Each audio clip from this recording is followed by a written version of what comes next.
반갑습니다. 오늘도 말씀을 묵상하며 하루를 시작하는 우리 모든 빈내리 가족들에게 하나님의 은혜가 가득 임하기를 기도합니다. 오늘 함께 보실 말씀은 사무엘상 16장 1절에서 5절 말씀인데요. 화면을 보며 함께 읽겠습니다. 여호와께서 사무엘에게 이르시되 내가 이미 사울을 버려 이스라엘 왕이 되지 못하게 하였거늘 내가 그를 위하여 언제까지 슬퍼하겠느냐. 너는 뿔에 기름을 채워가지고 가라. 내가 너를 베들레헴 사람 이새에게로 보내리니 이는 내가 그의 아들 중에서 한 왕을 보았느니라 하시는지라. 사무엘이 이르되 내가 어찌 갈 수 있으리이까. 사울이 들으면 나를 죽이리이다 하니 여호와께서 이르시되 너는 암송아지를 끌고 가서 말하기를 내가 여호와께 제사를 드리러 왔다 하고 이새를 제사에 청하라. 내가 내게 행할 일을 가르치리니 내가 내게 알게 하는 자에게 나를 위하여 기름을 부을지니라. 사무엘이 여호와의 말씀대로 행하여 베들레헴의 이름에 성읍 장로들이 떨며 그를 영접하여 이르되 평강을 위하여 오시나이까. 이르되 평강을 위함이니라.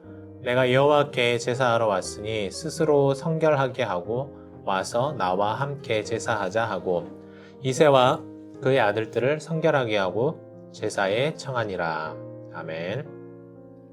네, 함께 읽은 말씀을 따라서 평강을 위함이니라는 제목으로 말씀을 나누기를 원합니다. 사울은 여러 실책과 또 불순종으로 인해서 결국 하나님께로부터 버림받은 왕이 되고 말았습니다. 더 정확히 표현하자면 본인 스스로 하나님의 곁을 떠나버렸죠. 그래서 결국 사울은 비참한 최후를 맞게 될 텐데요. 이렇게 되면서 사무엘은 자신의 손으로 기름 부었던 왕 사울을 버리고 이제 새로운 왕을 찾아 나서야 했습니다.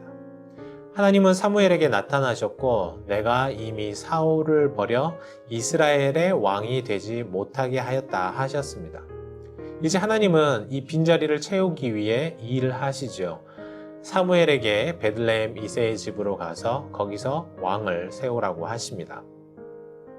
사무엘은 이 상황을 잘 이해하고는 있었지만 선뜻 내키지 않는 일이기도 했습니다. 왜냐하면 버젓이 사울왕이 살아 있었기 때문이죠. 하지만 어떻습니까? 세울 때가 있고 버릴 때가 있는 것 같습니다. 몇 차례 경고에도 깨닫지 못했던 사울에게는 더 이상 왕관의 가치를 맡겨둘 여지가 조금도 없었습니다. 패착인 것을 알지만 버리지 못하고 그것을 붙잡고 있다면 앞으로 얼마나 더 많은 실패와 좌절을 이스라엘 전체가 맛보아야 하겠습니까? 우리도 살면서 버리지 못하는 것이 있습니다. 이것 때문에 내 인생이 망가지고 있는데 또 이것 때문에 내 가정이 평안하지를 못하는데 이 하나를 끊어내지 못해서 더 큰 화를 불러들이는 그런 어리석은 자들을 보고는 합니다. 사무엘은 두려웠습니다. 어떻게라도 믿고 끌고 가야 하는 것이 아닌가. 또 당장 목숨의 위험은 어떻게 해야 하는가 걱정이 되었겠지만 결국 하나님의 부르심에 순종하고 가슴 아프고 무거운 일을 감당하기로 하였습니다. 그런데 새롭게 왕을 세우는 장면을 보시면 하나님께서 정확하게 누구라고 꼭 집어주지 않으셨습니다. 이새의 여러 아들 중에서 한 사람이라고 하셨죠.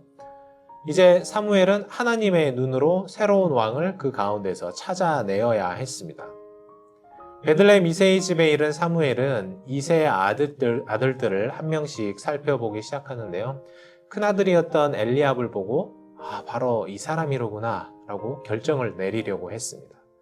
그런데 그 순간 하나님이 어떻게 말씀하십니까? 7절 말씀을 보시면요.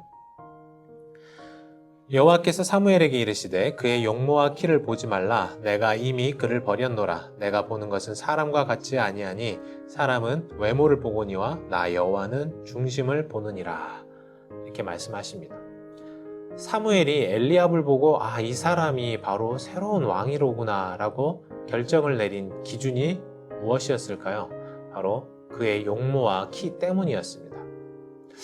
왜 이렇게 결정을 했을까 생각을 해보니까요. 바로 사무엘의 머릿속에 갇혀있는 사울에 대한 이미지 때문이었을 것입니다. 사울이 왕으로 세움을 받을 때 그 묘사를 보면 사울이 외모적으로 굉장히 뛰어난 사람이었음을 알 수 있습니다. 그러나 지난 40년 가까운 역사 동안 사무엘이 직접 경험을 했잖아요. 겉모습이 중요한 것이 아니라는 것을 깨달아야 했습니다. 속 사람이 중요합니다. 어떤 신앙을 갖고 있는지, 하나님의 말씀에 순정하는 사람인지 살펴보아야 했지만, 오랜 기간 사울을 보며 살았던 사무엘도 그의 눈이 변질되고 말았던 것입니다. 참 안타까운 일인 것 같습니다. 이처럼 사무엘과 같은 선지자도 그의 판단의 기준이 이렇게 세상적으로 바뀌게 된다면 하물며 연약한 우리는 어떨까요? 과연 선한 마음으로 오늘 하루 중요한 결정을 내리고 있으십니까? 아니면 잘못된 신앙을 가진 사람들 옆에서 혹은 세상의 사람들과의 어울림 속에서 그들의 삶으로부터 영향력을 받아 잘못된 선택을 계속 해나가고 있지는 않으십니까? 그래서 오늘 말씀을 묵상하시면서 하나님의 뜻에 조금 더 민감하게 반응할 수 있는 저와 여러분이 되셨으면 좋겠습니다. 하나님을 떠난 사울은 아무리 좋은 스펙을 가졌다고 해도 하나님이 안 계시기 때문에 성령이 떠나버린 사람이기 때문에 결국 비참한 결말을 맞이하게 될 것입니다. 우리가 세상에 비해 좋은 스펙을 가지고 있지 못하다고 할지라도 우리에게 예수 그리스도의 이름이 분명히 있다면, 또 성령의 능력이 나타나고 있다면, 말씀의 가치가 아름답게 드러나고 있다면 바로 그 사람의 삶이 하나님의 마음에 합한 사람이 될 줄을 믿습니다. 함께 건축 기도문을 읽으며 기도하겠습니다. 설계 마지막 단계 중에 옴니플랜 설계회사를 도우셔서 성도들이 사용하기에 가장 적합한 설계가 나오게 하소서. 시공 견적 회사를 통해 다양한 아이디어로 건축 비용을 절감할 수 있게 하시고, 시공할 때에도 안전하고 성실하게 모든 시공이 이루어지게 하소서.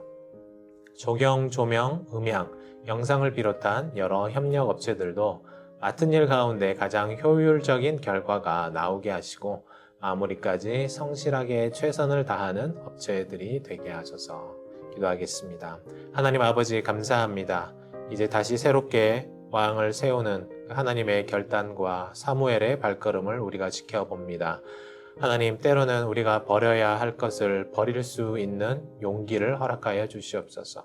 또한 우리가 세상과 또 잘못된 그 가르침으로 변질되어 버린 우리의 가치관과 시선이 있다면 하나님의 뜻에 딱 맞는 법칙으로 우리가 다시 돌아올 수 있도록 인도하여 주시옵소서.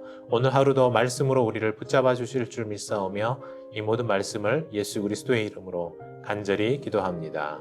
아멘.